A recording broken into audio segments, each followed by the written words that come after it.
We have seen what they can do in the PC case, AIO and power supply segment, but now it's time to check out their peripheral segment and definitely going immediately to their flagship model of a gaming mouse. Now this right here is Endorfy LIV Plus Wireless gaming mouse, which as you can see comes with a dock and quite interesting multi-connection possibility.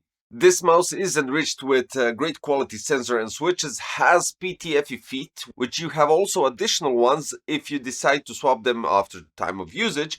Then we have wireless connectivity, which means it needs to be charged either directly with your cable, so you can continue using it while you're working or gaming or whatever, or via charging dock while you aren't gaming overnight. So let's start with the box content. We have the LIV Plus Wireless Lightweight Gaming Mouse. We have a charging dock, detachable USB Type-A to Type-C cable, USB wireless receiver, extra set of PTFE mouse feet, and Endorphy sticker and safety instructions. With its hollow design, it has only 69 grams of weight. Spiderweb look-alike design, I would call it like that, which extends from the top part of the mouse to the sides and then ends at the bottom of the mouse, making it really cool and not like all others that want to lose weight and going with the regular trusted formula of hexagon design. We have left and right click, we have a middle click on the scroll wheel, beneath those three we have one for DPI stages, and on the left side we have two additional buttons which are conveniently placed for your thumb usage, and that's simply it. So 6 programmable buttons. Engraved Endorphy logo at the back that lights up, then we have rubberized scroll wheel which also lights up, as well as this subtle RGB line at the back of the mouse. All in all, discussing lighting, well placed and subtle design, giving us more than just an RGB mouse, even though to save battery life I would definitely and personally mind not having LED turned on. Bottom part of the mouse is well covered with PTFE feet, having one at the top and one at the bottom part of the mouse, while the third one is found around the optical sensor.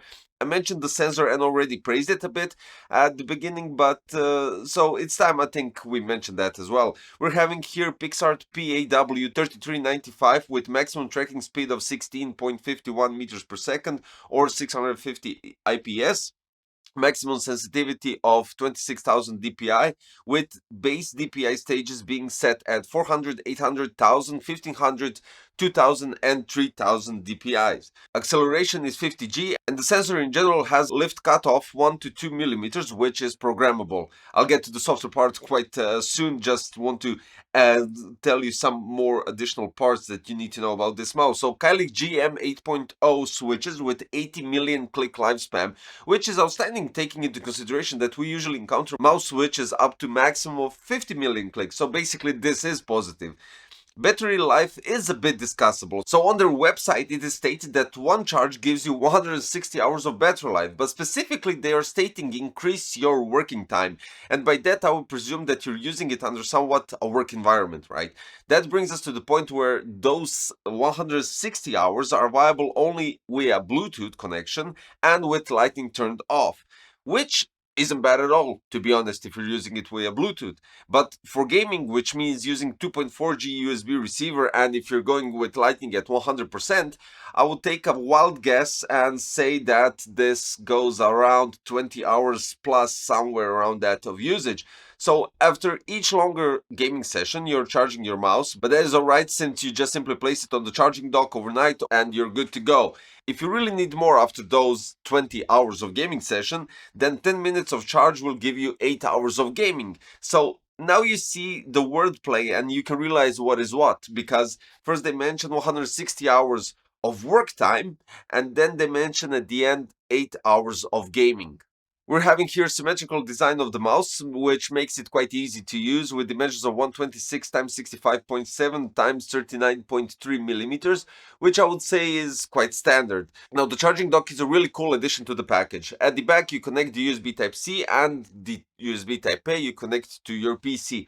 On front you have the USB Type-A to connect the wireless dongle, so it immediately eliminates any lag or interference in connection because of the receiver being actually closer to your mouse instantly.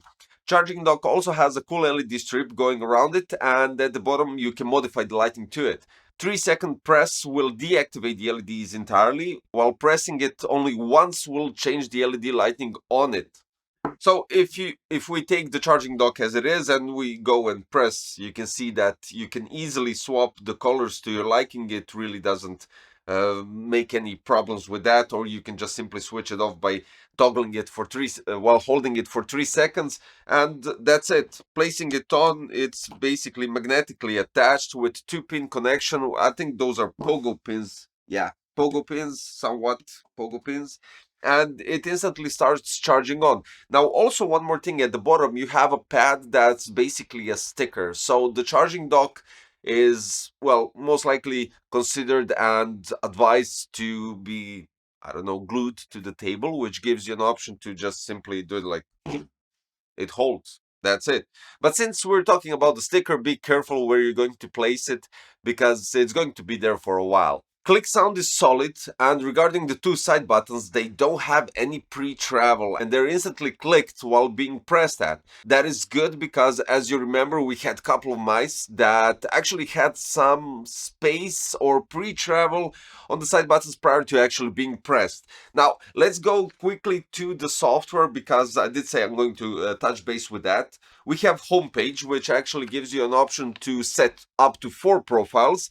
Then you have the programmable buttons, which you can adjust, and you have the debounce mode set from 0 to 20 milliseconds. You can increase that if a double click occurs, but honestly, I never actually witnessed a double click on any of my mice that I tested, so yeah, it's just something additionally, let's put it this way. Next in line, we have the DPI page, where you have the possibility to adjust DPI stages, pulling rate, which is up to 1000 Hertz, sensor settings, and lift-off distance, which you can adjust 1 to 2 millimeters, and of course DPI light effects, which means that when you're switching the DPI, you have actually indication with the light on the scroll wheel giving you indication what DPI stage are you on. Next page, we have macros. Then we go with lightning with 6 modes, brightness and speed adjustment as well, settings where you can check out firmware version, pairing tool, and other options. And in all pages, because it's outside of those pages, we have in the top right corner battery indication. One thing that I skipped, and that's located at the bottom part of the mouse, is a switch, which gives you an option to switch between 2.4G connection, so with the dongle, or via Bluetooth. And of course, you have the option to switch it entirely off, which kind of saves the battery while not being used whatsoever. So that's quite handy to have, actually. Finally, 2 additional important details, let's call them that way. The cable is 1.8 meters paracord sleeved cable, and regarding compatibility, now this is insane, the mouse works on literally everything. So we have Windows, Linux, Xbox, Android, Smart TV, Mac OS, PlayStation, Nintendo Switch, iOS. I mean, talking about wide range of usability, right? Now, the price is somewhere around 85 pounds or 100 euros, which is a solid deal for a lightweight gaming mouse with a charging dock, multi-platform compatibility. I don't want to go into that again because we have loads to, mention. And the rest, of course. Shame the battery is running so short in 2.4G connection with 100% LED brightness in the gaming mode, let's call it that way, but the charging dock fixes it, sorta, I would say. All in all, great all-around mouse with great switches and sensor, refreshing design without a doubt, and PTFE feet covered with 2-year, well, not PTFE feet covered with 2 years, but the mouse is covered with 2-year warranty. If you can live with charging it every 20 hours after your gaming sessions or usage in general, I think you can find basically in the LIV Plus Wireless your new gaming mouse, which you can find in the description below in those links. In general, all in all, I'm satisfied with it. The battery life is, as I stated, something that you have to work with it. You have to find somewhere in the middle that you have a great mouse. The shell is really good in terms of quite sturdy plastic, black matte finish, and doesn't leave any fingerprints, which is basically quite solid. The one concern that some of you might have is dust falling on the components inside and building up.